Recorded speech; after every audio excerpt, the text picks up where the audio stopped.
Ryan Dungey here in 2012. K-Tim took an all-new bike to win this 450 title. Now they have an all-new machine again. Carlos Rivera and the team very proud of their new machine. Hi guys, I'm here, Carlos Rivera. I'm Ryan Dungey's mechanic. Here's our new bike. This is a new factory edition. This bike is our beauty. It's the best thing we have in the market right now. First of all, I started talking about the new design plastic this bike this year. First, the main thing is the front number plate. The hose goes inside to protect the hose from getting hung up in anything. Completely new redesigned plastic. One of the other biggest thing is the chassis. Completely new design chassis. The swing arm is different. Also the linkage system is different. They have a new design for the foot peg not to get stuck with dirt. Basically, when they go in the rut, the foot peg lift up and allow no dirt goes inside there. Keep the foot peg go back in the normal position. And the other side, we have a shift lever is designed, no dirt shift lever. It's the same concept. When the bike hits the rut, this tend to goes back like that. So it keeps protect the front of the shifter, that way dirt doesn't go in. So allows the shifter to go back in the normal position. This bike is 224.7 pounds production bike. It's one of the lightest bike with a safety. It has electric start. That's a big plus for the riders, and it's one of the things that it helps anything in. Compare this bike with last year is not comparison. This thing is amazing, and as I know you guys know all the results, it's been awesome for Dungey. And it has the red plate. Points leader. Dungey fans are pumped. He's actually won the last 3 years here in the 450 class.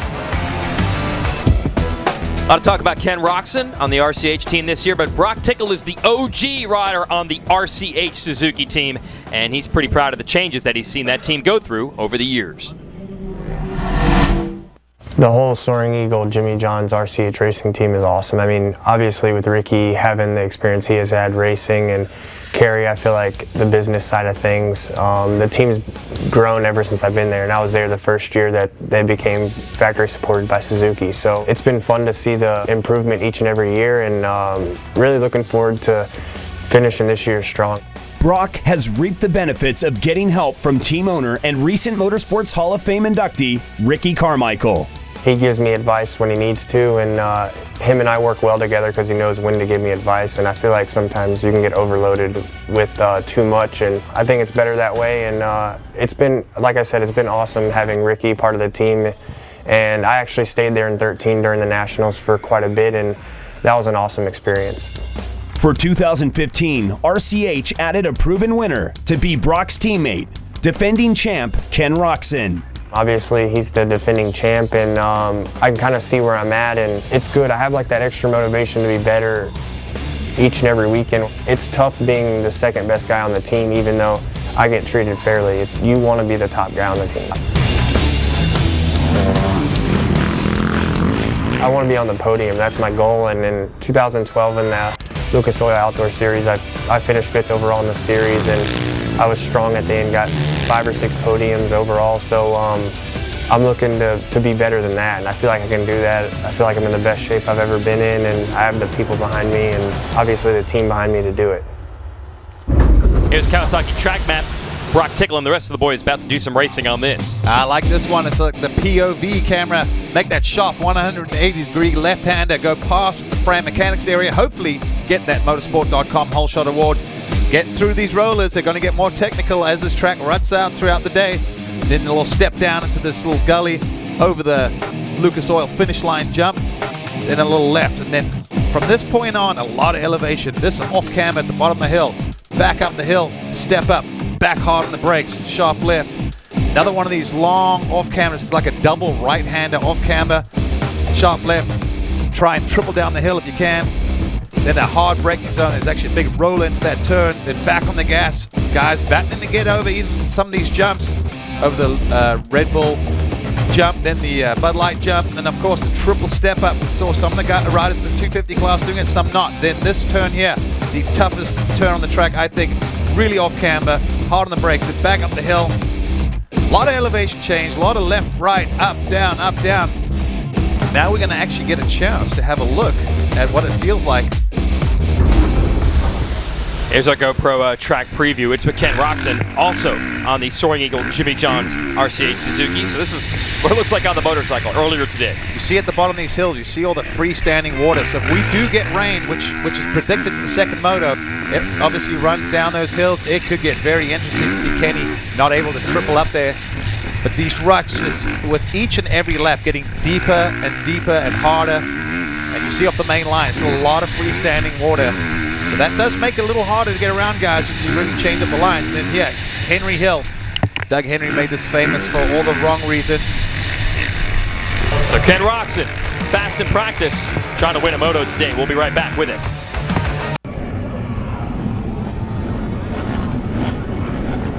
We are back ready for our first 450 moto here at the Geico Budds Creek National.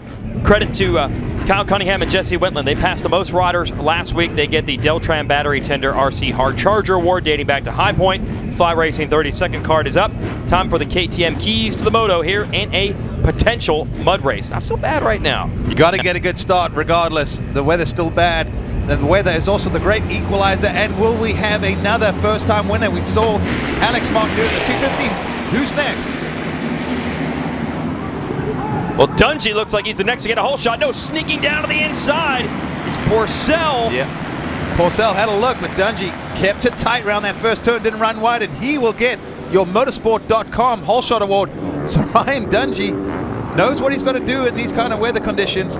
Get that hole shot and try and set sail. Well, he's a KTM rider, so he followed the KTM keys to the moto you put out there and said, good start. Porcel, Roxon, Baggett, 2, 3, 4. So there's some fast riders right there.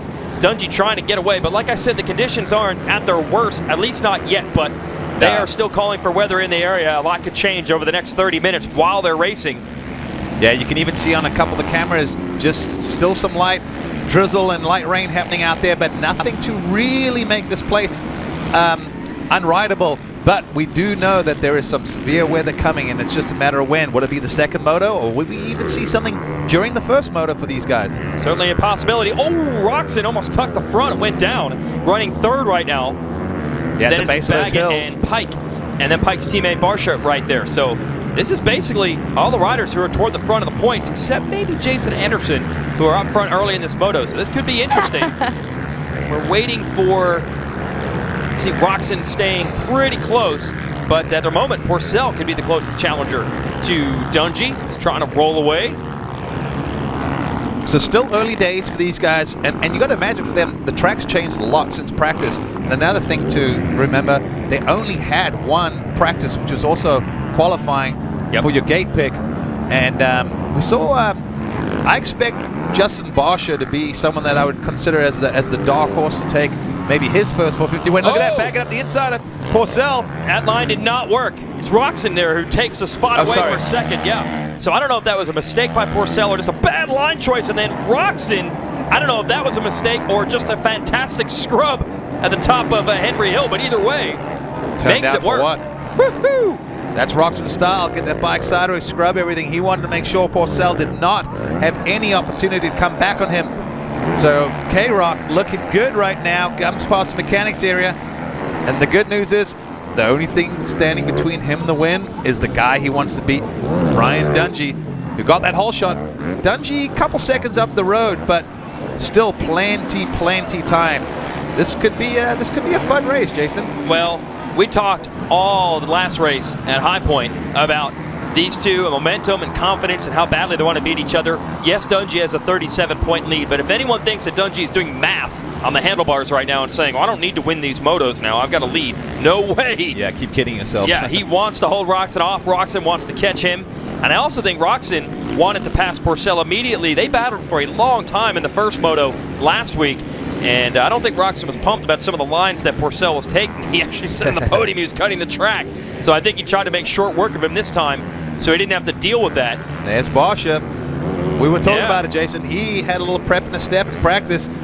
The New York native rider has no stranger to riding in wet conditions, and yeah, he's doing one-handers over the jumps and whipping it. He just looked really comfortable, confident, and I think with that kind of attitude coming into this race, I expect Barsha to have a good day today. I mean, it's very easy to throw it all away with one little mistake or anything like that, but number 51. He looks comfortable, he looks confident, he's got the speed.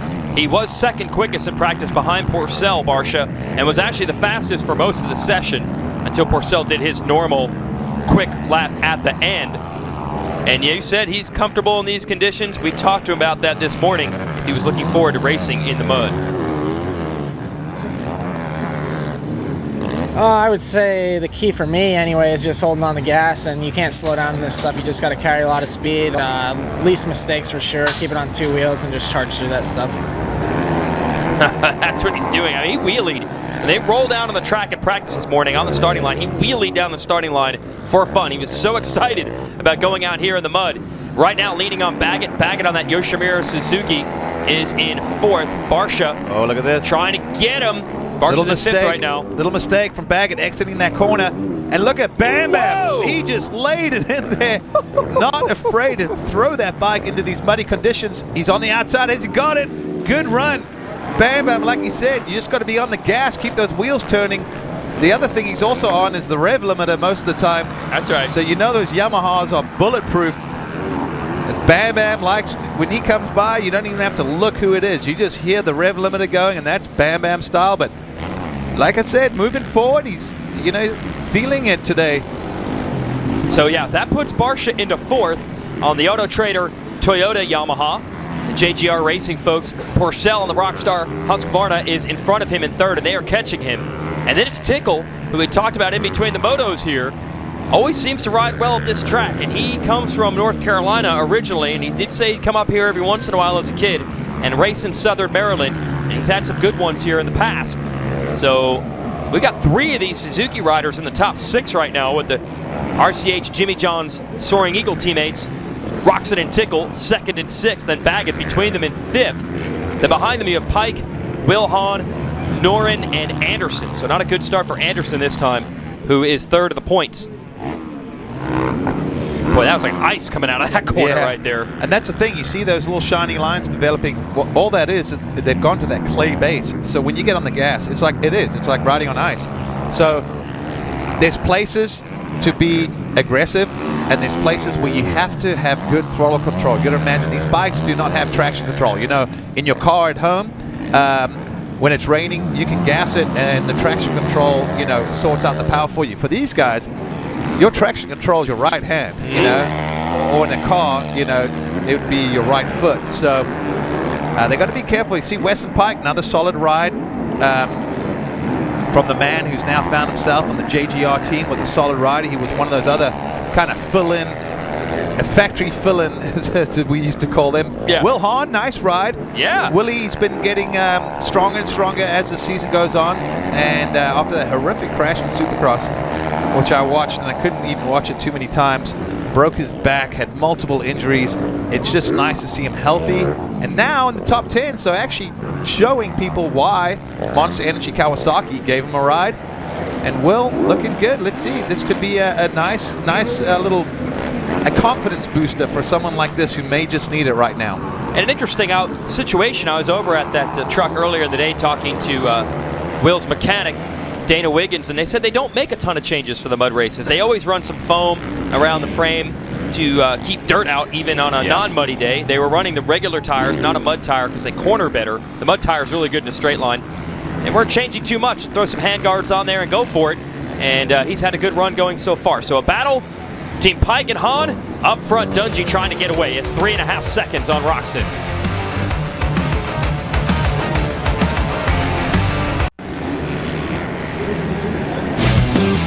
Catch all the action as the stars of the Lucas Oil Off-Road Series do battle. Don't miss the action Sunday, 2 p.m. Eastern, right here on MAV TV. And we've got the 2 big stars of 450 Motocross trying to line each other up for a battle here at Budds Creek. Ryan Dungey on the Red Bull KTM leads the way. And he got the early drop on everyone. That's where he made his work. And 2 weeks in a row, we said that about Dungey, which is not normally his thing. We used to call him the Diesel. Maybe we still do. I have to change it now. Normally builds and builds. No, remember I said last week it was a turbo diesel. Turbo diesel, okay. Yeah, well, he had the turbo, no lag, kicked right in off the start in this one, just like he did at High Point. High Point, he went from 6th to 1st in about a half a lap. Here he got the whole shot. and has immediately opened up a lead. 5.5 seconds now over Ken Roczen. A bad lap for Roczen the last time around. Dungey at 2:05, Roczen at 2:07. So for the moment, the Dunge has everyone under control. And you look at Dungey, he's wearing that red and white Fox gear, but look at the white. It's still white. I mean, yes. Who lines up in white gear on a mud race? That to me shows a little bit of confidence, like I'm going to look good. And Ryan Dungey, also someone that loves to give back to the community, and every year he does his Minnesota Major Sunday morning after the Millville, Minnesota race. And yeah, it's cool. It's a bike ride. This year he said to throw in, I think, a 5K, a running race. If you're flying out there for the race and you don't have a bicycle with you, you can still get involved. I think I'm going to do that 5K fun run. Just saying. I haven't booked my flight yet, so maybe it's time to go back Sunday afternoon. After knowing that 100% of the proceeds go to charity, especially St. Jude's and the children's hospitals, yeah, even if I have to walk it, I got a bad back and bad knee, but I'll be there. If anyone wants to join us, please do. Yeah. For a great cause. I'll be walking and talking your ear off if you want. Good chance to hang out with some of the people. That'll make them run. Yeah, that'll make them run, exactly. Get away from Grant. And you get to hang out Ryan Dungey. I'm sure a couple other riders will be there too. Right now, he is making this look like a Sunday cruise. Unbelievable how he's handled these muddy conditions. Although, starting to build a little legacy here for Dungey at this track. It's in the 5 times he's raced a 450 here at Budds Creek, he's won 4 of the overalls, and he's won the last 3 in a row. So looking for a 4-peat right now. And it all starts with a motorsport.com hole shot, and that's exactly what he got in this moto, and that's exactly what we're going to show you here with our replay. Pretty simple. Good start up the inside. Get a good drive. Look at him. Straight line. You see that number 5 with the red background gets on the binders. Make sure he doesn't run wide. That's the key. It's so easy to overrun it into that turn, especially in muddy conditions. Takes the tear off, goes up the hill, and right here he's going. That's exactly how I planned this to go when I was dreaming last night of how Moto 1 starts. Look at that. No one near him. The Dunge pulls out the hole shot when he needs to. Not always known for being the hole shot king, but when it counts, this, I tell you what, we talk about the crafty Frenchman, but this guy's really crafty himself. I'll tell you that. He just does it very discreetly. Yes. That's the thing. He does it like under the radar. Well, a lot of times as we go back to Roczen here in second, you'll hear people say, oh, Dunge, it's not the speed, it's just the consistency. But you have to remember, you cannot discount his speed. Even on his slowest day, he's still second or third fastest rider of all and has a huge lead over everybody else. Not that slow. Jason, real quick question. What wins championships? Consistency. Thank you. All right, here we go. Thank you. Rain is coming down. Roczen is already in lap traffic, and we're not even halfway through this. And here's Porcel just hanging around in third. If anyone makes an error in front of him, he can take advantage, and that's exactly the way Porcel likes to do it. Come a long way with the motorcycle for him. As it adjusts to a new brand this year, looking good. And now that it's raining, maybe we can rub it in and check in with Georgia. What's it like to actually be outside today, Georgia? Well, luckily I'm underneath the Fram Mechanics area, and I've got a little bit of shelter right now, but it is starting to come down, and it's coming down pretty consistently. Now, if it carries on raining during the race, the track actually kind of got a chance to dry out a little bit earlier because we had a break.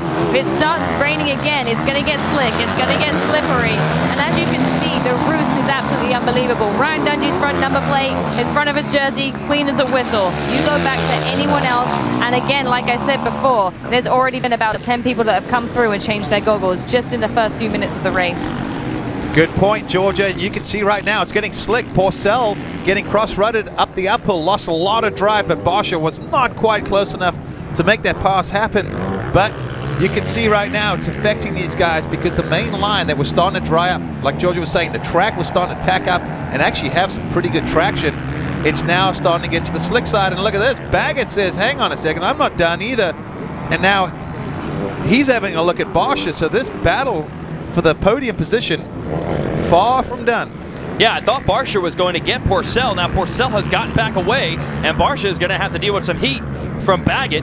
Then Baggett bobbles a little bit at the bottom of that off-camber and allows Barsha to put about 5 bike lengths on him. So this is just a byproduct of this track. You're going to see these mistakes. And you know what's going to make things even way more tougher? If the rain continues, these guys will end up tossing those goggles because they'll run out of roll-offs, because remember, they don't have windshield wipers, said that before, so when the rain's across the lanes, you've got to pull. You've got to be able to see what you're doing. You know, you've got to see the ruts and everything. At least on a car down the freeway, if your windshield wipers don't work, just hold the wheel straight. In motocross, that doesn't work. No, they're veering from one side to the other. Oh, Baggett sliding over the top of that jump. Hey, exactly halfway through this one, 15 minutes down, 15 minutes to go. And you can call Geico, and in 15 minutes, you can save 15% or more on your motorcycle insurance. As Baggett tries to go back to work on Barcia. Always interesting, by the way, to see Barcia and Porcel battle. That is fire and ice, two completely different ways to ride a bike. And somewhere in between them is the style of Baggett. Yeah. He's not afraid to be aggressive also, but Baggett has said through the years he learned a lot watching Porcel actually in the 250 class, figuring out different lines, alternative lines. And earlier in the year he said he was, I think it was Colorado, he was using different lines. He said, I'm going to go outside here. He's like, I bet you no one's using this line. And then he saw Porcel out there and he said, of course. If one other guy is going to find this line, it's Christoph. Yeah, you know, if there's one thing I've learned in racing, you could be the fastest guy in qualifying, but if you watch your nearest rivals, they're always doing something better than you, whether it's a corner, a jump, one little part. There's always something you can learn from everybody. And, you know, Baggett's smart enough. You know, some guys don't really admit it. They study the other guys, but they don't want to give them credit saying, I learned from him. But I tell you what, there's several guys out there that I sit and watch and I'm like, man, that's smart, you know, or that guy just has something special, or, you know, he does this so well. And Dungey, right now, and this whole season, has been pretty cool, calm, collected. We talked about the diesel, but now the turbo diesel has really turned it up. He does not want Ken Roczen to win. He doesn't need to beat Ken Roczen, but mentally, he really wants to, and the way it's going now, he's going to. 5-second lead still, Dungey over Roczen, but plenty of time and some rain coming down. Remember what happened to Jeremy Martin? He lost the lead on the last lap of the 250 Moto.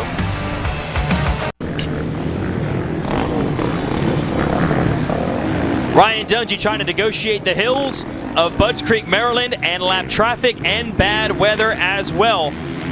And so far, so good. He has an 8-second lead over Ken Roczen. It was 3 seconds, 5 seconds. Now it's 8 seconds. They're going back and forth.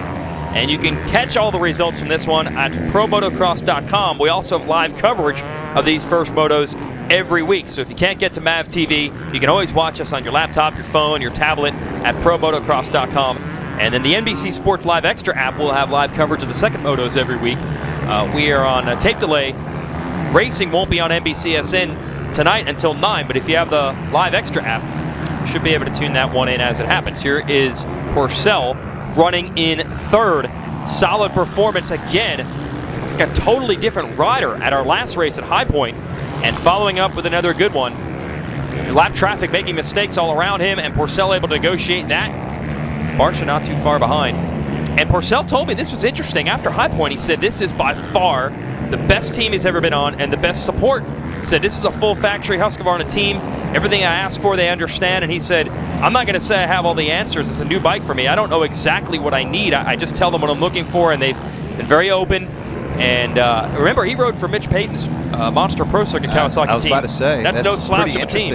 Yeah, so interesting that was his comment, you know, but it just is a good testament to Husqvarna doing the right things. And a lot of times with some of these newer teams, where I think they have a slight advantage is when they're learning, they're more perceptible to listen to the rider's opinion. And I've noticed sometimes with certain teams or manufacturers, they get set in their ways and they tell you kind of what you need to ride or adjust to. Yeah. And, you know, we know this guy's personality.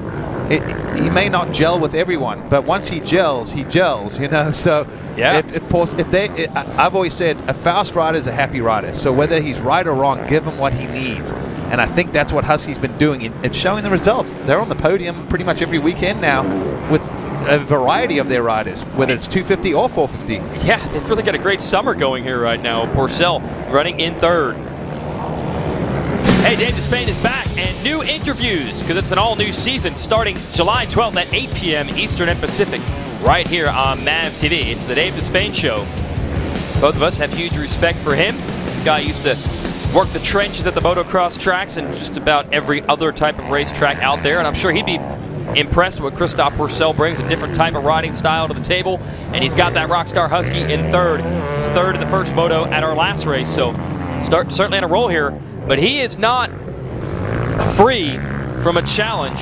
One more bobble, and Barsha is going to be on him again. Barsha's been closing up through the lap traffic. You see the blue fender back there of Barsha. And again, this completely different riding styles with these two, so it will be interesting if they come together.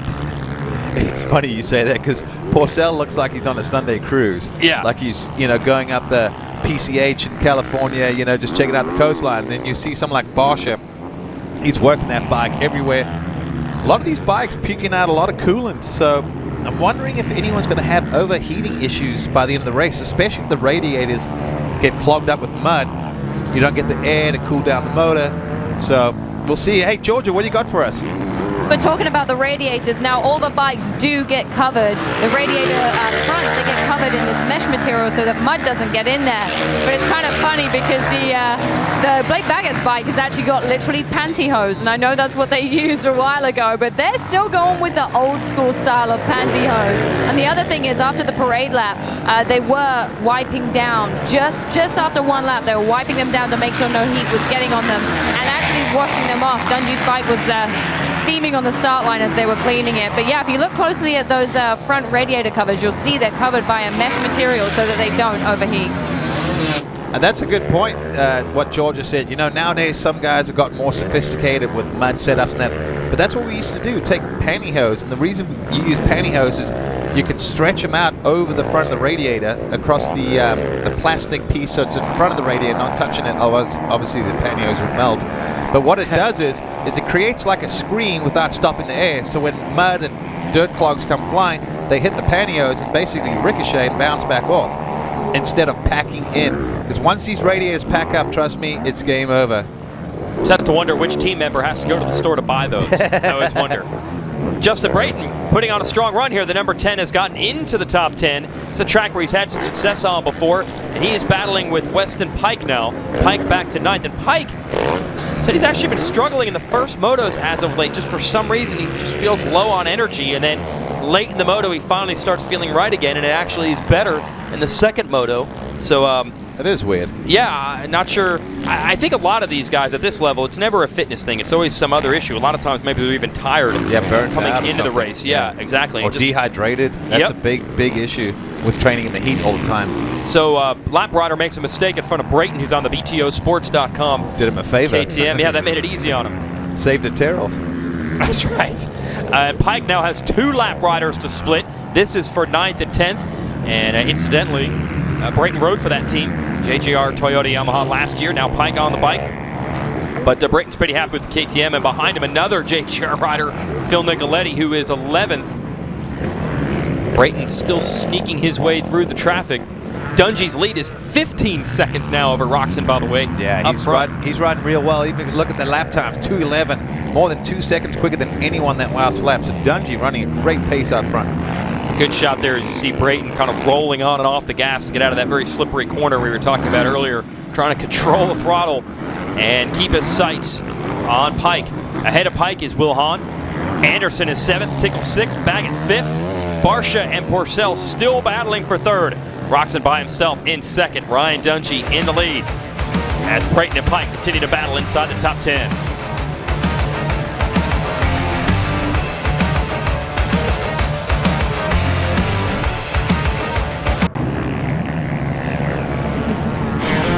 Get fired up for new episodes of Full Custom Garage.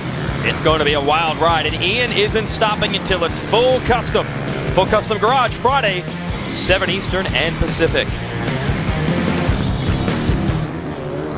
Well, a battle has formed for 2nd, 3rd, and 4th. Porcel here and Barsha right behind him. They were locked in a 2-rider fight for 3rd, but they have caught Ken Roxon. Roxon had a bad lap, I guess in traffic. I'm not sure what happened, and they got right behind him. Now he's trying to get away. You see all 3 riders in the same shot here. Porcel and Baggett have a chance to get in, and we had speculated at the top of the show, these conditions, could there be a little upset? Well, Porcel's French, comes from France, obviously. They ride in a lot of these kind of conditions on tracks that are actually kind of like this, maybe a little more hard pack. So Porcel really good with throttle control, especially when it's getting slick like this. Roxon, obviously a former world champion, just like Porcel. But Barsha, a New York native, He loves these conditions. We were talking about it earlier. Popping the wheelies down the Star Straight. Yeah, he's on the outside, wants gonna it. try to make a pass. Ooh. Wow. That almost came together. He probably knows he's the meat of a sandwich that he doesn't want to be a part of. Right. And Roczen just doesn't quite look as fiery and I don't know, just preppy like he normally does. He's usually, looks like a threat to win every race he lines up for. This almost looks a little more of a relaxed, lethargic Ken Roczen. Maybe not comfortable out there. Who knows? There's a lot of things going on for these guys, but tell you what's going on is a battle because time's running out. We know Bosch's patience does not fit in the same sentence with Barsha. He wants to get through, and Porcel, like I said, he wants to get around because he goes, hey, if I get around, then I won't have to deal with this pressure from the front, from behind, the mud, the roost, whatever. I can get out of here, make sure I'm, solidly on the podium.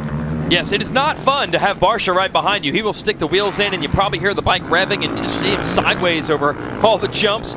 So Porcel, double motivation. Of course, it would be huge to make a pass on Roczen, your defending champ, but it also would allow him to get away from Barsha, who is right there now and starting to show him a wheel. Put it this way, if Barsha was able to get around these guys, Ryan Dungey's going to be sending him a Christmas card this season because that would really help the points even just that much more. Ken Roczen, we're basically almost at the halfway point, Jason. So for Roczen, you can't afford to keep losing points because then all you're hoping for later in the season is a miracle. But second is damage control for him right now as far as that goes. He's going to have to fight for it, though, because Porcel and Barsha are not going anywhere. Look how close they are. Porcel with a new line down the inside. So two different spots on this lap alone. Porcel going to try it again, and he makes the pass. He's got it done. Wow, Porcel. 1 minute we thought he might be finishing fourth in this moto. Now he gets around Roczen, and I was about to say Barsha lost a little bit of ground, but that's the thing with the mud, Jason. It's not that difficult to gain or lose several seconds a lap. Whereas in the dry, you're trying to fight for tenths and quarter of a second and things like that. So Barsha now going to try to go after Roczen.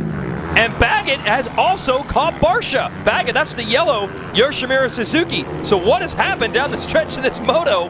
4 riders fighting for second. Dungey is gone, by the way. 21-second gap. Wow. But I think you're right. Something is... It looks like Roczen's laboring a little bit out there.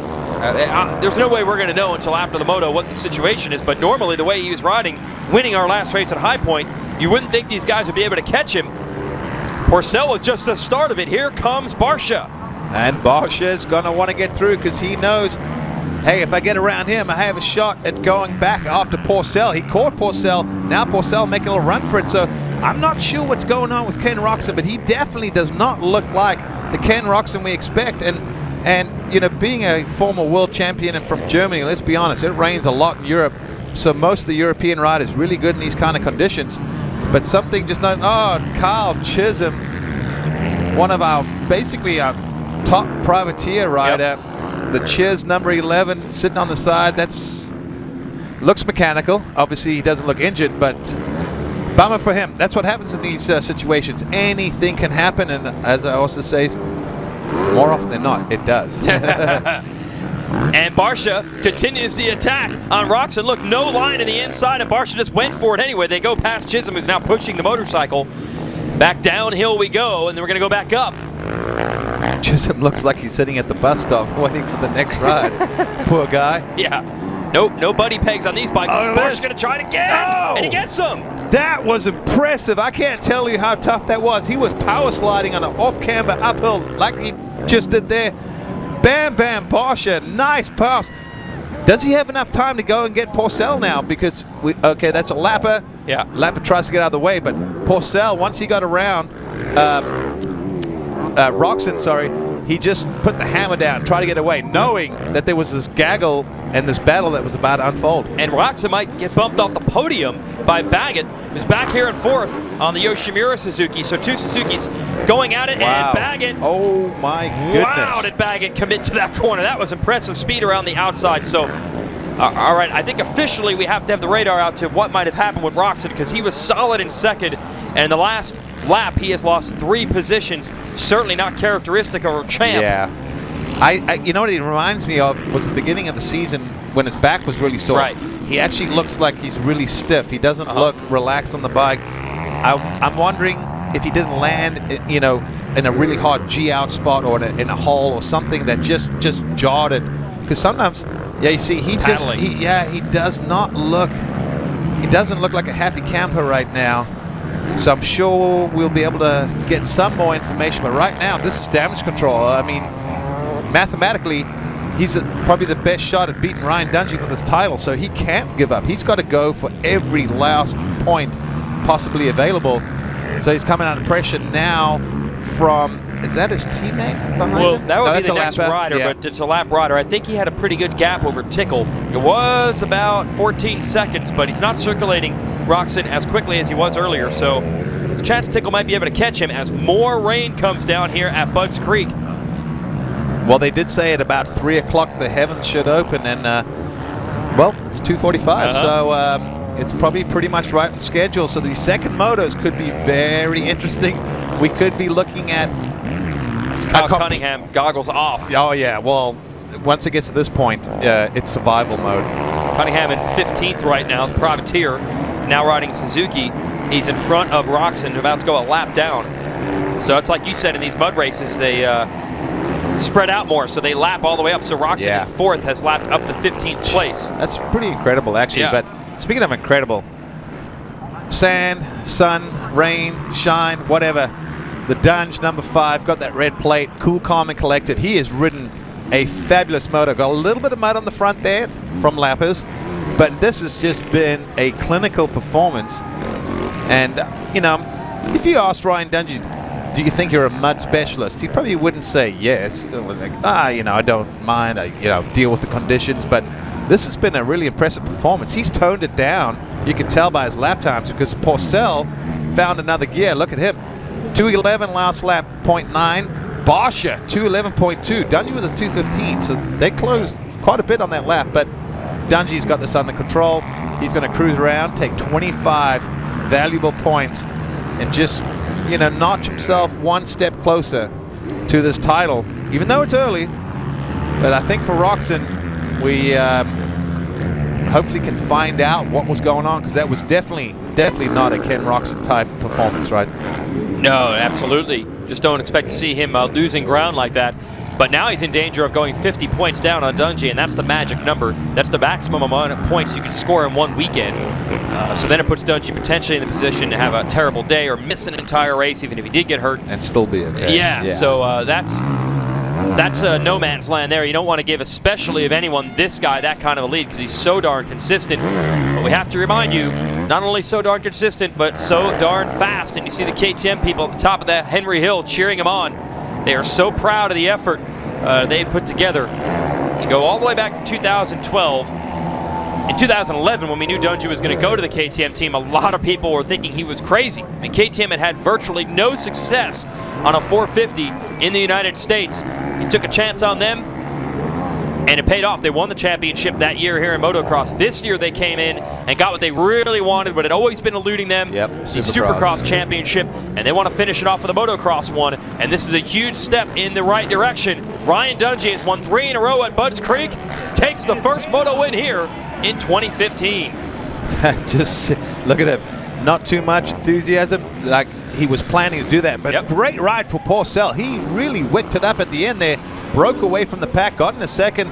So Porcel puts himself in a great position. What did we say, Jason? Can we find a new winner? We saw that with Alex Martin in the 250. Oh, yeah. 450 now. He gives himself a chance. Yeah, we'll take it overall from the second moto. Little mistake from Dungey there. Porcel could be your winner by the end of the weekend. Hey, we got some real cool Lucas Oil Pro Motocross Championship merchandise up for grabs, and you can get it at motosport.com. Motosport.com, you can get a ton of stuff for your bike or even casual wear, including official merchandise for the series. So go check it out. Here's your race recap from the first 450 moto here today at Budds Creek. Ken Roczen, aggressive move here. Had to get around Christophe Porcel because he wanted to run with Ryan Dungey, who is leading this thing right from the start. But what's surprising is late in the race, Roczen having his troubles, and Porcel would repass him with about 2 laps to go, takes second place away. That was really committed right there. Just grabbed a handful down the hill, got to the inside, made the pass. But for Roczen, his troubles would continue. Now you see Barsha and Baggett lining up. And look at this, just a power slide up the inside of the mud. Bam Bam gets it through.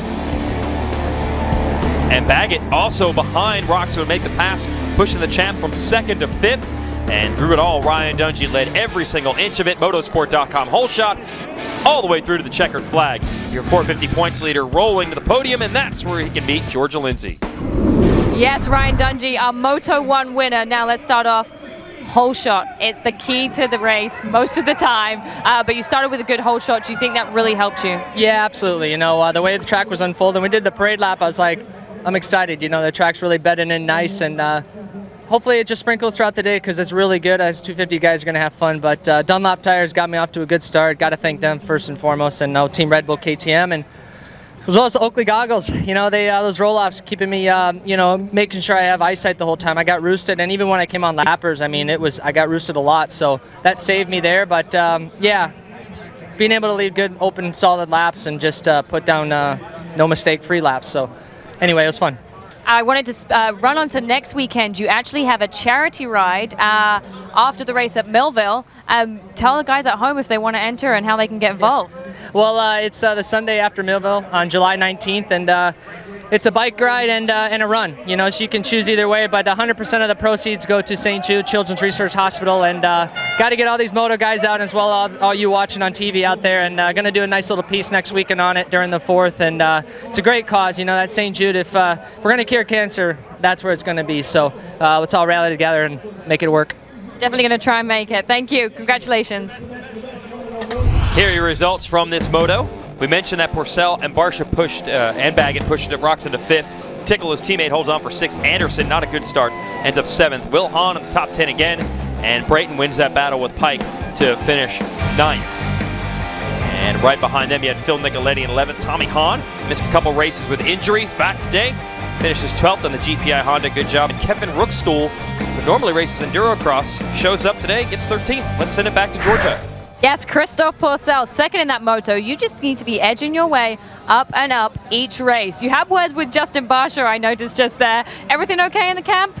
Yeah, all good. You know, the goal today is to get a good start, so I think the bike is pretty good to be in front. And I think I was riding a little tight this moto. I made a couple of mistakes. I came out of the track a few times, and Justin almost passed me a few times, and I had to push a little bit to get a gap again. And but Justin was riding pretty good behind me, and Ryan was actually a little too fast this time. I think I made way too many mistakes. So second moto, I'll try to get a good start and just, you know, keep pushing and try to be in the top 5. As long as I'm in the top 5, it's a good moto. Congratulations, well done. Interesting. He finishes 2nd best moto of the year, but now he's already saying, I made too many mistakes to catch Dungey for the win. Yeah. Starting to move the expectations forward. Budds Creek, tonight we'll have our second motos on NBCSN starting at 9 p.m. Eastern time. So dial us in for Saturday Night Motocross and find out who takes the overalls here from Budds Creek. And then next week we're at Redbud. We'll be back on NBC, by the way, with our second 450 moto at 4 Eastern. Let's send it to Georgia with Justin Barsha. The bid to be feared was on fire. Those last few laps, Justin, you were absolutely obliterating up these hills and passing. I know you said that you enjoyed this track anyway, and you enjoyed the fact it was muddy, but kind of what was in there? Yeah, I had a strong off week. You know, the week was good. Been riding hard. The whole Auto Trader Toriyama team's killing it. Monster, just everybody for being behind me. This track's definitely tough out here. Really slick. Lappers were bad, but just can't thank everyone behind me enough. You know, Alpine Stars, Oakley Goggles, GT, Shimano, just everyone for backing me. Thanks, guys. Awesome, well done. And maybe we'll have a little rematch. Barsha and Purcell close throughout that moto. They could battle again in the second moto. And again, Ken Roczen will hope that he can bounce back and make a good run of it in the second moto. Here's the pass from Barsha. You really like this one.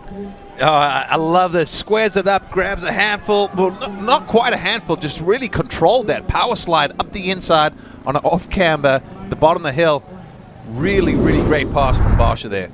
And Baggett would follow him through to finish 4th, Roczen 5th, and Tickle 6th. It's raining here at Budds Creek. Second motos could be crazy. Ryan Dungey, no surprise, winning the 450 moto, but Alex Martin taking advantage of the conditions. And some bad luck for his brother, take his first career moto win. We said anything could happen in the mud. We meant it. For Georgia Lindsay and Grant Langston, I'm Jason Wygant. Thanks for joining us at MAV TV. Tune us in tonight on NBCSN. Find out who wins the overall here at Butts Creek.